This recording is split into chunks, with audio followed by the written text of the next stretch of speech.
ஆதிபராசக்தியின் அருள்தவ புதல்வா ஆறுமுக கடவுளே அடியால் வணங்கும் தெய்வமே கந்தா கடம்பா கார்த்திகேயா சண்முகா முத்துக்குமரா தத்துவ தலைவா உன்னை வணங்கி உன் நினைவாக வாழும் வள்ளியாக இணைக்கும் என்னை சார்ந்த மக்களுக்கு மருள் வழங்கி எல்லோரும் எல்லாமும் பெற வேண்டும் என்று உன்னை வேண்டி இத்திரு சபையை வணங்குகிறேன். எப்படி தெரியுமா? ஹலோ ஹலோ எடு தந்தானடி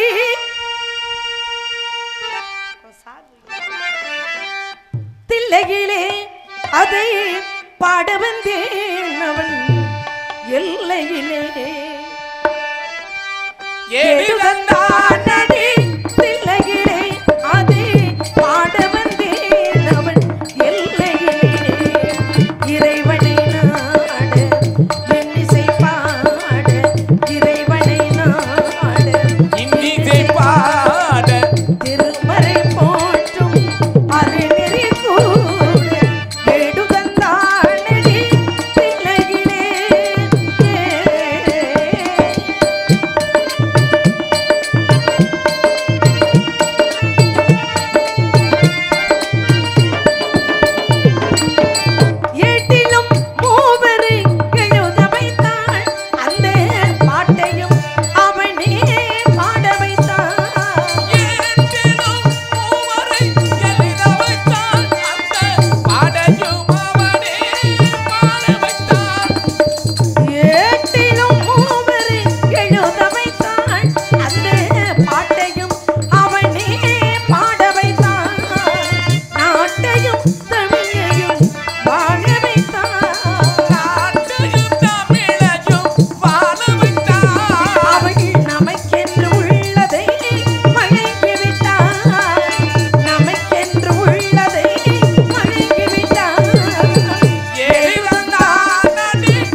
அவன் என்று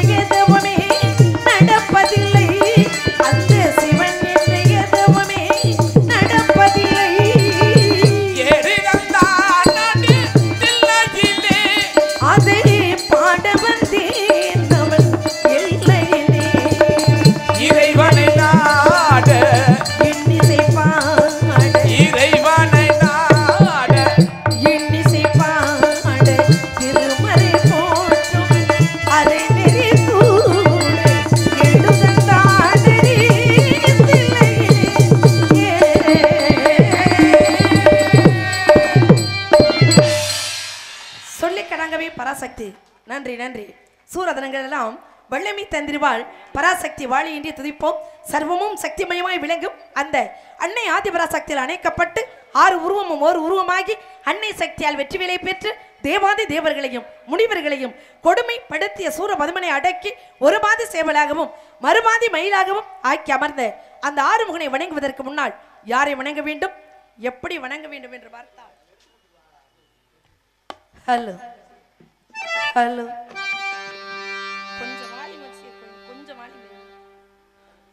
ஹலோ ஹலோ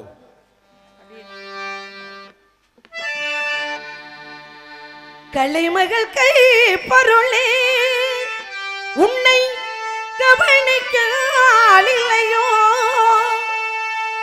பிழையில்ல மாளிகையில் உன்னை மீட்டவும் விரலில்லையோ.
உள்ளங்களுக்கும் நன்றி, கை தட்டாத உள்ளங்களுக்கும் நன்றி. நன்றி கலந்த வணக்கம்.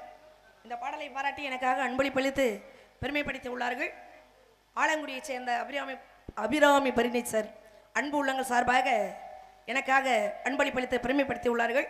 அதோடு ஐயா நாகராஜ் ஐயா ஒரு 10 பாட்டு லிஸ்ட்டு போட்டு எழுதி கொடுத்துட்டாங்க. இந்த பாட்டெல்லாம் நீங்கள் பாடணும் அப்படின்னு பேச்சை ரொம்ப குறைச்சிக்கிட்டு இந்த பாட்டாக நீங்கள் பாடுங்க, காலையில் 6 மணி வரைக்கும் பாட்டாகவே இருக்கணும் அப்படின்னு உள்ளுக்குள்ள கொண்டாந்து எனக்கு ரூபாய் 501 அன்பளிப்பளித்து ஆமாம் ஆசீர்வாதம் செய்துள்ளார்கள். அவர்களுக்கு மனமார்ந்த நன்றி, நன்றி கலந்த வணக்கம். வணக்கம். ஆமாம், என் தந்தை பேர் நம்பித்தலைவன், தாயின் பேர் நங்கை மோகினி. அவர்களுக்கு 7 ஆண் குழந்தைகள் இருந்த பொழுதும் ஒரு பெண் குழந்தை இல்லையே என்ற வருத்தம். பிறகு முருகனுடைய அருளால் வெள்ளைக்கிழங்கு தோண்டி எடுக்கப்பட்ட பள்ளத்திலே என்னை கண்டெடுத்து நாளொரு மேனியும் பொழுதர் வண்ணமாக வளர்ந்து வரும் நான் யாரை எதிர்பார்த்து கொண்டிருக்கிறேன் என்று யாருக்காவது தெரியுமா? எங்களுக்கு தெரியாது. எங்க அப்பாவுக்கும் 7 ஆம்பளை பிள்ளை.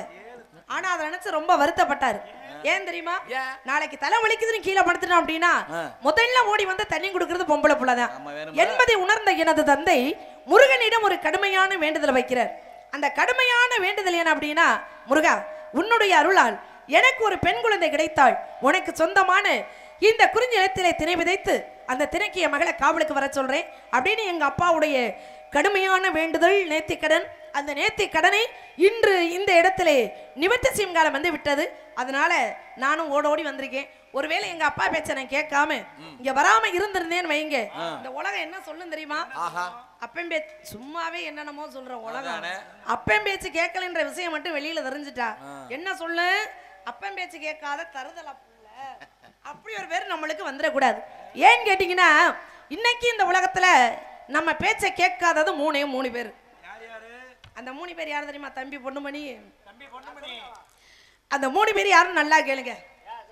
ஒன்னு நம்ம பெத்தது, இன்னொன்னு நம்மளை பெத்தது, மூணாவது எது தெரியுமா? யாரு? நமக்கு வாச்சது. இது ஆணுக்கு பெண்ணா இருக்கலாம், பெண்ணுக்கு ஆணா இருக்கலாம், ஒரு புருஷனுக்கு பொண்டாட்டியா இருக்கலாம், பொண்டாட்டிக்கு புருஷனா இருக்கலாம். ஒன்னு நம்ம பெத்தது, இன்னொன்னு நம்மளை பெத்தது, மூணாவது நமக்கு வாச்சது. இந்த 2 சரியில்லைனாலும் வாய்க்கிறது ஒழுங்கா இருக்கணும். வாய்க்கிறது ஒழுங்கா வாச்சாதான் வாழ்க்கை பூரா சந்தோஷம்னா என்ன அப்படிங்கிறது நம்ம தெரிஞ்சுக்க முடியும். வாய்க்கிறதே சரியில்லைன்னு வைங்க, அப்புறம் வாழ்க்கையில சந்தோஷம்னா என்னன்னே தெரியாம போயிடும் இல்லையா? ஒரு பழமொழி ஒண்ணு உண்டு, கொண்டவன் சரியாக இருந்தால் கூரை ஏறியும் சண்டை போடலாம் என்பது ஒரு பழமொழி. ஒரு கட்டிய மனைவிக்கு ஒரு கணவன் எந்த நேரத்தில் மாத்திரமாக இருக்கும் பொழுது அந்த மனைவியால எதையும் சாதிக்க முடியும் அப்படிங்கிற நம்பிக்கை அந்த அம்மாவுக்கு வந்துடும். அதை விட்டுட்டு நம்ம வீட்டுக்கு எதிர்த்த வீட்டுக்கு கடுமையா சண்டை நடக்கும் போது நம்ம புருஷன் அந்த பக்கம் போய் நின்றுக்கிட்டு, என் பொண்டாட்டியா அவ செஞ்சாலும் செஞ்சிருப்பாங்க, எம்புட்டு வேலை வாங்குறா என்னைய வீட்டுல அப்படின்னு மட்டும் சொல்லிட்டா அப்புறம் எதிரிக்கு இடம் கொடுத்த மாதிரி ஆயிரும். யாருக்கு வேணாலும் இடம் கொடுக்கலாம், எதிரிக்கு இடம் கொடுக்கலாமா? கொடுக்க கூடாது. அப்படி கொடுத்துட்டா என்ன ஆகும்? அப்புறம் 3 வேளை சாப்பாடு ஒரு வேளையா குறையறதுக்கு நிறைய வாய்ப்பு இருக்கு. இப்படிப்பட்ட இந்த உலகத்திலே நானும் ஒரு உறவுக்காக காத்துக்கிறீங்க அப்படின்னா அந்த உறவு யாரு? முக்கியமான வரவு யாரு அப்படின்னு பார்க்கும் பொழுது, ஏன்னா இங்க இருக்கிறவங்க எல்லாருமே அண்ணன் ஜெயரவி என்ன ரசிகர்கள். ஆமா, அதனாலதான் நிறைய நான் அந்த பகுதியிலாம் அண்ணனோட. ஆமா, இன்னைக்கு ஜெய பார்த்திபன் அவர்கள் வந்திருக்கிறார்கள். ஆமா, ரொம்ப மகிழ்ச்சி. அதனால ஐயா கேட்ட முதல் கட்ட பாடலாக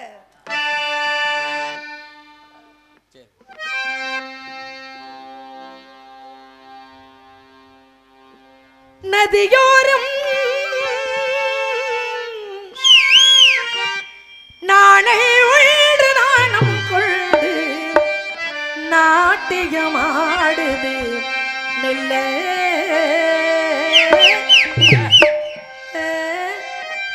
நானந்த ஆனந்தம் என் சொல்ல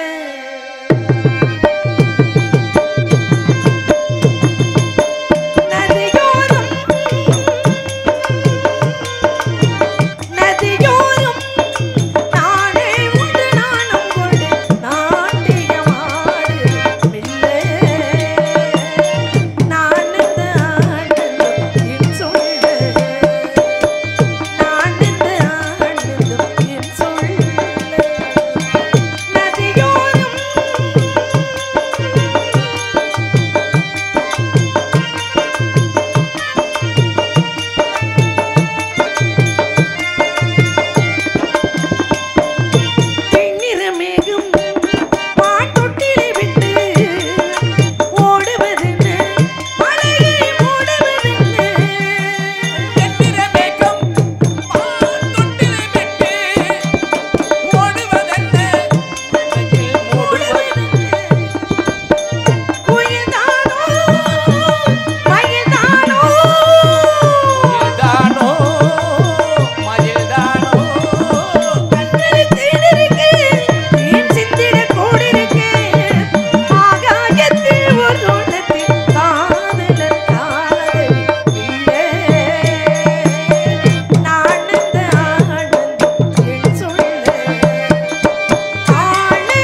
இப்படி இந்த முருகனுக்காகவே பிறந்து இந்த முருகனுக்காகவே வளர்ந்து அவர் வருவார் என்று வழி மீது விளைவித்து காத்து கொண்டிருக்கிறேன். காரணம், நல்லதையே பேச வேண்டும், நல்லதையே நினைக்க வேண்டும். நல்லதையே பேசி நல்லதையே நினைக்கும் பொழுது நம் வாழ்க்கையை நடப்பது எல்லாமே நல்லதாகவே அமையும்.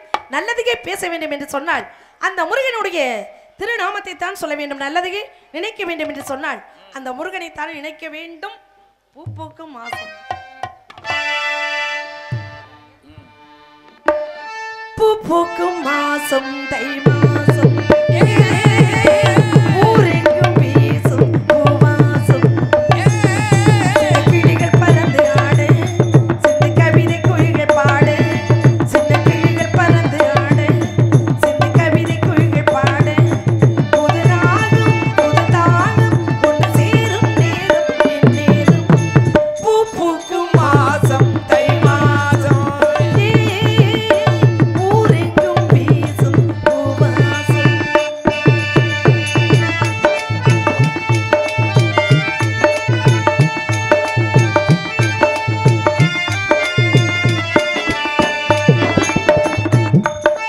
வாய்க்காலையும் வயக்காட்டையும் படைத்தான் எனக்கென ராமதேவதே.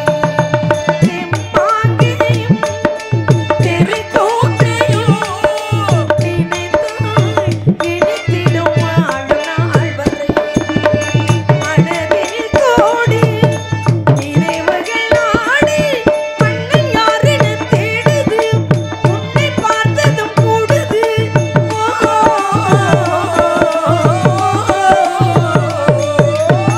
பூ பூக்கும் மாசம், தை மாசம்,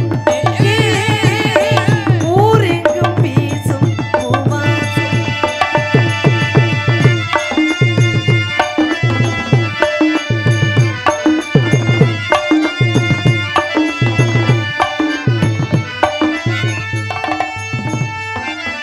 நாள் தோங்கி நாளானது, அது எனக்குள்ளதாக வந்தது. பாழ்மேனியும் நூலானது, அது எனக்கொரு மோகம் வந்தது. குழந்தைகள் கூட குமரியும் ஆடு, அந்த மாருதம் வீசுது, பழைய மாருதம் பாடுது.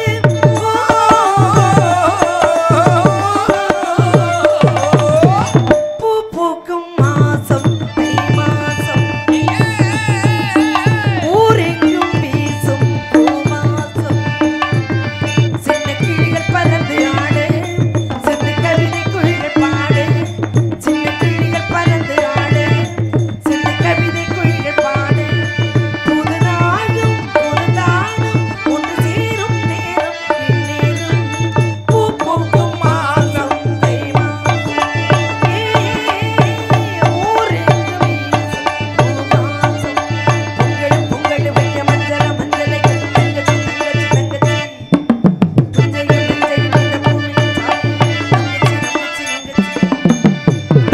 இப்படி இவர் நினைத்து பாடிக்கொண்டிருந்தாள். நன்றி. நேரம் போவதே தெரிவதில்லை. இவர் நினைச்ச பாடணும் அப்படின்னா விடிய விடிய பாடிக்கிட்டே இருக்கலாம். பரவாயில்ல, எனக்கு தாய்மார்கள்லாம் வந்து அப்படியே உட்கார்ந்துருக்காங்க. அப்படின்னா நேத்தெல்லாம் பார்த்தீங்கன்னா பெண்கள் தான் முன்னாடி இருந்தாங்க. ஆனால் வெளியில் வரும்பொழுது ஒரு புள்ள இல்லை, எல்லாம் எந்திரிச்சு, அதாவது கும்பாபிஷேக வேலையாக போயிட்டாங்க, வேற ஒன்றும் கிடையாது. இன்னைக்கு கும்பாபிஷேகம் முடிஞ்சதுனால நல்லபடியாக முடிஞ்சதுனால எல்லாருமே அமைதியாக உட்காந்துருக்காங்க. ஆமாம், அதிகமாக பேச வேண்டாம் அப்படின்னு சொன்னாலும் கூட தாய்மார்கள்கிட்ட ஒரே ஒரு சின்ன விஷயம் கேட்கலாம் அப்படின்னு நினைக்கிறேன். பெருசாக ஒன்றும் இல்லை, அத்தா நல்லா கேளுங்க. இங்கே இருக்கிறதுல முக்கால்வாசி பேர் திருமணமான பெண்கள் அப்படின்னு பார்க்கும் பொழுதே தெரியுது. இந்த திருமணமான பெண்கள்கிட்ட ஒரே ஒரு விஷயம் கேட்குறேன். என்ன அப்படின்னா, அதாவது கல்யாணம் பண்ணின காலத்தில் இருந்து, நல்லா கவனமாக கேளுங்க, கல்யாணம் பண்ணின காலத்தில் இருந்து இன்னைக்கு வரைக்கும் என் புருஷன் சாப்பிட்ட எச்சி தட்டில் தான் இன்னமும் நான் சாப்பிட்றேன் அப்படின்னு சொல்கிற தாய்மார்கள் மட்டும் கொஞ்சம் கை தூக்குங்க பார்ப்போம். இன்னும் ஒரு பிள்ளையும் தூக்கலையாப்பா ஐயா? ஒன்று. சரி, ஒரு பானை சோத்துக்கு ஒரு சோறு பதம் அப்படின்னு எடுத்துக்கலாம். ஆமாம் ஆமாம், 2 பேர் தூக்கியிருக்காங்களே, ரொம்ப சந்தோஷம். அந்த காலத்தில் நலாயினி, அனுசுயா, வள்ளுவன் மனைவி வாசுகி இவங்கெல்லாம் கணவன் சாப்பிட்ட பிறகு அந்த தட்டில் தான் சாப்பிட்ருக்காங்க. இப்போல்லாம் அந்த ஐதீகம் எல்லாம் இல்லை அப்படின்னு மற்ற தாய்மார்கள்லாம் சிரிச்சுக்கிட்டே அமைதியா இருந்து காமிச்சு கொடுக்குறாங்க. அவங்க எல்லாம் என்ன நினைக்கிறாங்கன்னா, என்ன நினைக்கிறாங்க? சோறு போட்டு வைக்கிறதே பெரிய விஷயம், இதுல வேற சாப்பிட தட்டுல வேற சாப்பிடணுமாக்கு அப்படிங்கிற மாதிரி எல்லாம் உட்கார்ந்துருக்கீங்க. ரொம்ப சந்தோஷம் இருக்கட்டும். இப்ப ஆண்களுக்கிட்ட ஒரு விஷயம் கேட்கிறேன், கேளுங்க. வீட்டுமா திரும்ப. ஆமா, அப்புறம் நீங்க இருந்தா உங்களுக்கு கல்யாணம் ஆகலையா? தம்பி உங்களுக்கு கல்யாணம் ஆயிடுச்சா? ஆயிடுச்சா? கல்யாணமான ஆண்கள்கிட்ட தான் நான் கேட்கிறேன். கேளுங்க. அதாவது கல்யாணம் பண்ண காலத்துல இருந்து இன்னைக்கு வரைக்கும் என்னுடைய மனைவியோட நான் வெளியில போற நேரம் எல்லாம், அதாவது கல்யாணம், காது குத்து, இப்படி தேர் திருவிழா, இந்த மாதிரி விசேஷங்களுக்கு போற நேரம் எல்லாம் மல்லிகைப்பூ வாங்கி, நல்லா கேளுங்க, மல்லிகைப்பூ வாங்கி என்னுடைய கையால தான் என் மனைவி தலையில இன்னமும் நான் வச்சு விடுறேன் அப்படின்னு சொல்றேன். ஆண்கள் மட்டும் கொஞ்சம் கை தூக்குங்க பாப்போம். அவர் என்ன 2 கை தூக்குறாரு? 2 கை தூக்குற 2 வீட்டுக்காரமாவா? யாரு 2 கை தூக்குறாரு? என்ன 2 பொண்டாட்டி அவங்களுக்கு? சரி, வைக்கிறாரோ இல்லையோ, ஆனா கைய தூக்கி இருக்காரு. ரொம்ப நல்ல விஷயம் தான். மத்தவங்க எல்லாம் என்ன நினைக்கிறாங்கன்னா, பூ வாங்கி கொடுக்கறதே பெரிய விஷயம், இல்ல தலையில வேற வச்சு அப்படிங்கிற மாதிரி எல்லாரும் உட்கார்ந்துருக்கீங்க. இதை நான் ஏன் கேட்கிறேன் அப்படின்னா, இது சிரிக்கக்கூடிய விஷயம் மட்டுமல்ல, சிந்திக்கக்கூடிய விஷயம் இதுல நிறைய இருக்கு. காரணம் என்ன அப்படின்னா, தாய் போய்விட்டால் அறுசுவை உணவு போய்விடும். அம்மா கிட்ட வந்து அம்மா அது வேணும் இது வேணும்னு கேட்டோம் அப்படின்னா, கூலி வேலை பார்த்தாவது நம்ம பிள்ளை கேட்டானே அப்படின்னு கொண்டாந்து கொடுத்துருவா. அப்ப தாய் போய்விட்டால் அறுசுவை உணவு போய்விடும், தந்தை போய்விட்டால் கற்ற கல்வி போய்விடும், உடன் பிறந்தவர்கள் போய்விட்டால் தோல் வலிமை போய்விடும். பேசிக்கிறோமோ இல்லையோ, பக்கத்துல வந்து எங்க அண்ணன் இருக்காருப்பா, என் தம்பி இருக்காருப்பா அப்படின்ற அந்த எண்ணமே அந்த மனிதனை வாழ வைக்குமா? ஆனா இல்லை அப்படிங்கிற பொழுது ஒரு கை ஒடிஞ்ச மாதிரி போயிடும் இல்லையா? அப்ப உடன் பிறந்தவர்கள் போய்விட்டால் தோல் வலிமை போய்விடும். அண்ணன் இதை குறைக்காதீங்க கொஞ்சம் ஏற்று. ஆனா சம்சாரம் போயிட்டான்னா சகலமும் போச்சு, எதுவுமே மிஞ்சாது. மனைவி இல்லாத ஒரு ஆண்மகன நிலைமையை அவரவர் இடத்துல இருந்து யோசிக்கும் பொழுதுதான் இந்த மனைவி என்பவள் யாரு மிகப்பெரிய மாபெரும் சக்தி அப்படிங்கிறது நம்ம உணர முடியும். ஏன்னா நம்மளுக்கு நல்ல ரத்தம் இருக்கிற வரைக்கும் ஒண்ணும் தெரியாது, வண்டி ஓடிக்கிட்டு இருக்கு. ஆமா, வண்டி ஓடுற வரைக்கும் ஓடும். படுத்துருச்சுன்னு வைங்க, அந்த நேரத்துல போய் உங்களுக்கு என்ன பண்ணுது, கையமுக்கி விடவா, காலமுக்கி விடவா, இல்ல வெந்நீர் வச்சு தரவா, இல்ல மருந்து போட்டு விடவா, இல்ல வைத்தியரை போய் பார்ப்போமா அப்படின்னு அந்த அக்கறையோட உரிமையோட விசாரிக்கக்கூடிய ஒரே ஒரு உன்னதமான உறவு எது அப்படின்னா அது கட்டிய மனைவி மட்டும்தான். அந்த இடத்த ஆண்டவனே நினைச்சாலும் நிரப்ப முடியாது அப்படிங்கிறது சத்தியமான ஒரு உண்மை. எத்தனை பிள்ளைகளை பத்தி என்ன பண்ண, அது பாட்டுல பொம்பளை பிள்ளை கல்யாணம் பண்ணி கொடுத்தா அது குடும்பம்னு போயிடும். பையனுக்கு கல்யாணம் பண்ணி வச்சா அவன் குடும்பத்தை பாக்குறதுக்கே நேரம் பத்தாது. அப்ப கடைசியில தாய் தந்தையை பாக்குறது யார் அப்படின்னா பிள்ளைங்க தான் பார்க்கணும். இருந்தாலும் கட்டிய புருஷனை பாக்குறது மனைவி தான் பார்க்க முடியும், மற்றவங்க பார்க்க முடியாது அப்படிங்கிறது சத்தியமான ஒரு உண்மை. அதனால நான் என்ன ஒரு சில நேரங்கள்ல வீட்டுல பொண்டாட்டியை பார்க்கும்போது பேய் மாதிரிதான் இருக்கும். என்ன ஆரம்பத்திலே அப்படித்தானா? அதாவது அம்பாளுக்கே அத்தனை அவதாரம், காமாட்சி, மீனாட்சி, கருமாரி, மகமாயி, காளி, வெட்டுடையாள் காளி, பத்ரகாளி அப்படின்னு அம்பாலே பத்ரகாளி வேஷம் போடும் பொழுது அதனுடைய பிம்பம் தானே பெண்களும்.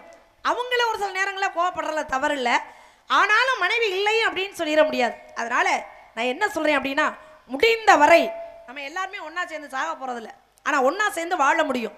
முடிந்த வரை அவரவர்கள் மனைவியை எந்த அளவுக்கு மனதளவில் நீங்க கொண்டாடுறீங்களோ அந்த அளவுக்கு அந்த குடும்பம் சிறப்பாக இருக்கும் அப்படிங்கிறது சத்தியமான ஒரு உண்மை. நானும் கூட ஒரு முடிவோட தான் வந்திருக்கேன். எனக்கு வரப்போற மாப்பிள்ள கடைசி வரைக்கும் மல்லிகை பூ வாங்கி என் தலையில வச்சு விடுவாரா அப்படின்னு கேட்டுக்கிட்டு தான் காலையில மாலை மாத்திரதா ஒரு முடிவோட இருக்கேன்.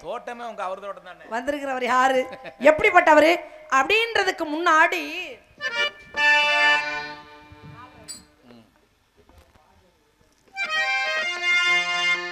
மல்லிகை முல்லை பூப்பந்தல்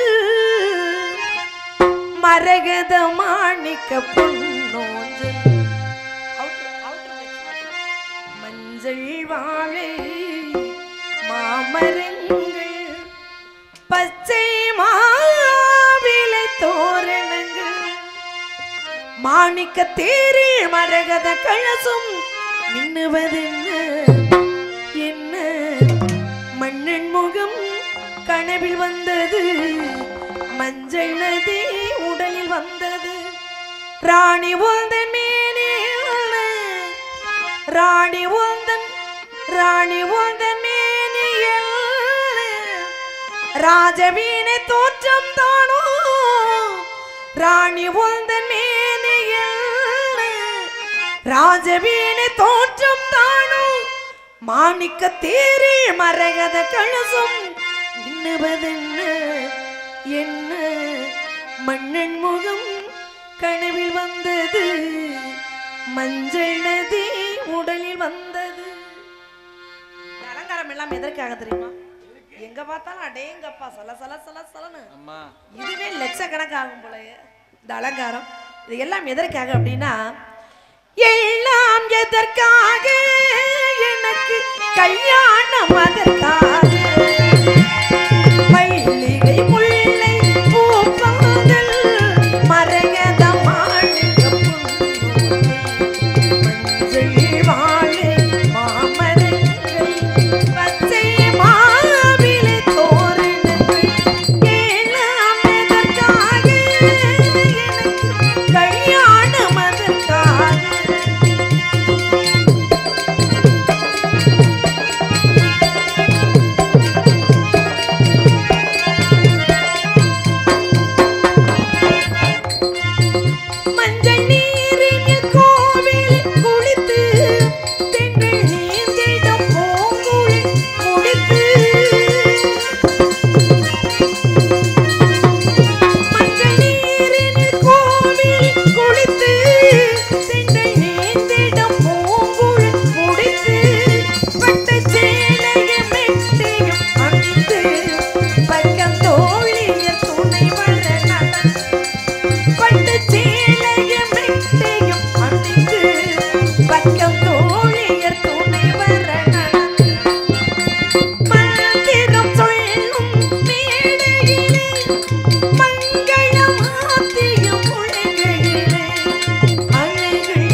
நேரம் போவதே தெரிவதில்லை.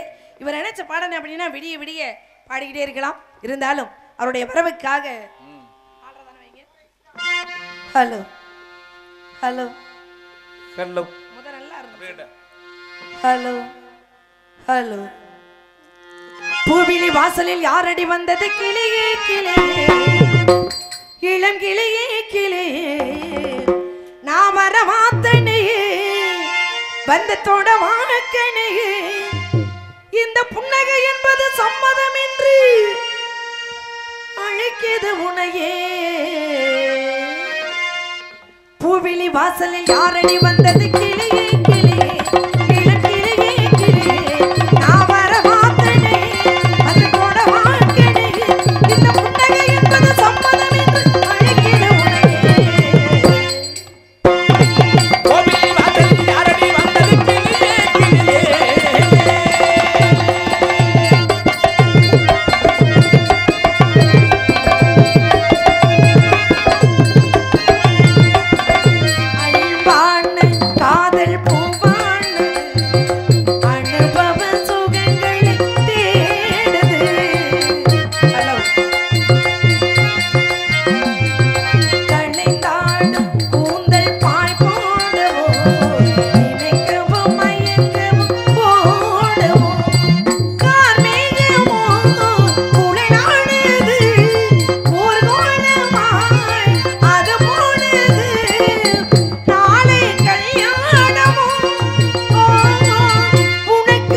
நல்லதையே பேச வேண்டும், நல்லதையே நினைக்க வேண்டும்.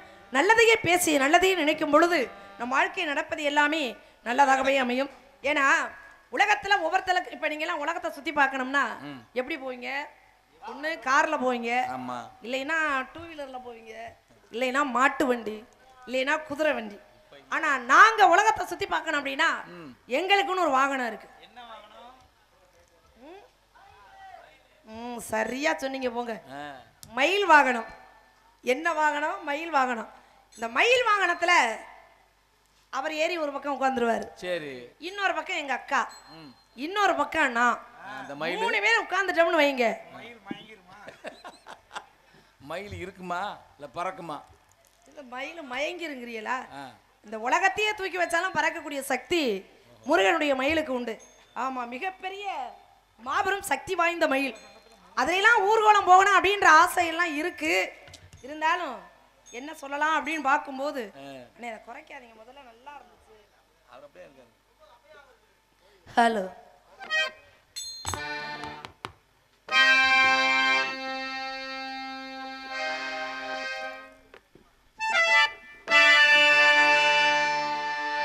தேன் சிந்து தேவானம் உன்னை என்னை தாளாட்டுதே,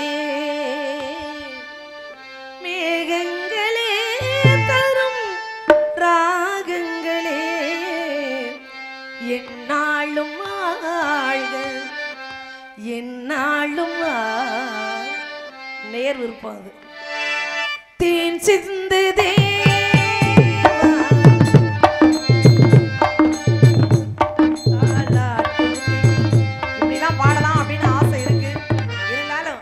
என்ன நினைக்கிறேன் அப்படின்னா, நினைத்தது யாரோ நீதானே, பாடு நான் தானே, நீதானே என் கோயில் உள்நாதம் என் நாவில் ஊர்வல போந்தேன், நினைத்தது யாரோ நீதானே,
இது பக்க மேளம் என்று சொல்வதை விட மிக மிக பக்கா மேளங்கள் என்றுதான் சொல்ல வேண்டும்.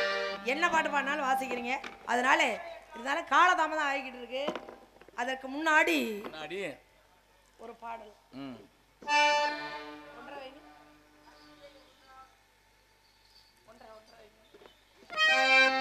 அந்த இந்திரலோகமே இங்கு வந்தது போலவே இந்த கண்ணில தோணுது.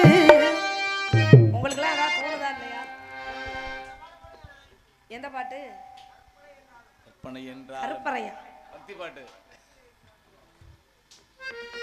மனம் கங்கையில் ஆடுது அந்த இந்திரலோகமே